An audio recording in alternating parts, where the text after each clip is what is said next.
कहानी की शुरुआत होती है एक टेंशन भरे माहौल से, जहाँ कुछ लोग एक लड़की को पकड़ लेते हैं और उसे कसकर बांध देते हैं।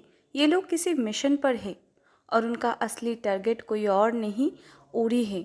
उन्हें पता चलता है कि उरी ओची के साथ जुड़ी हुई है और वो इस कनेक्शन का फ़ायदा उठाना चाहते हैं।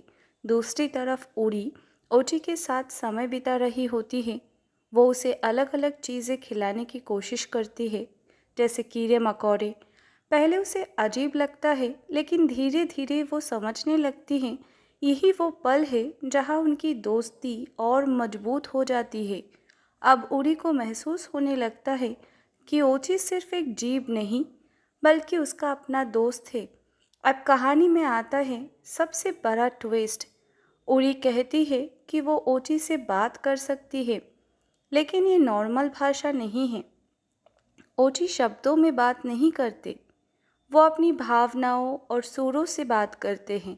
उरी इन भावनाओं को समझने लगी है और यही उसे बाकी इंसानों से अलग बनाता है। अब कहानी में एंट्री होती है उरी की पिता की। वो उरी को देखकर शॉक हो जाते हैं और कहते हैं, तुम सच में मेरी बेटी हो। यहाँ एक इमोशनल सीन आता है। उरी गुस्से में पूछती है, आपने मुझे छोड़ क्यों दिया? पिता बताते हैं कि उन्होंने उसे छोड़ा नहीं था, बल्कि हालात ने उन्हें ऐसा करने पर मजबूर किया। अब कहानी में एक और बड़ा खुलासा होता है। ओची का खून किसी भी जहर का इलाज कर सकते हैं, लेकिन इसके लिए एक खतरनाक प्रक्रिया होती है। एक खास जीव के काटने से शरीर बदलता है। उरी खुद कहती है कि उसी इसी वजह से ही शक्ति मिली और अब वो ओची से जुड़ पाती है। इस पाठ में कुछ गहरी बातें भी सामने आती है। हर जीव का अपना अपना रास्ता और मकसद होता है। जैसे एक छोटा कीड़ा भी हजारों किलोमीटर का सफ़र तय करता है, इसका मतलब है ओची का भी अपना एक संसार है और इंसान उससे अलग है। अब आता है सबसे खूबसूरत सीन। ओची आपस में सुरों से बात करते हैं। उनकी हर आवाज़ में एक भावना छुपी होती है। खुशी, डर, दर्द, सब कुछ उनके संगीत में बहता है। उरी ये सब महसूस कर पाती है। अब वो उस दुनिया का हिस्सा बनना चाहती है। अब उरी एक बड़ा फैसला लेती है।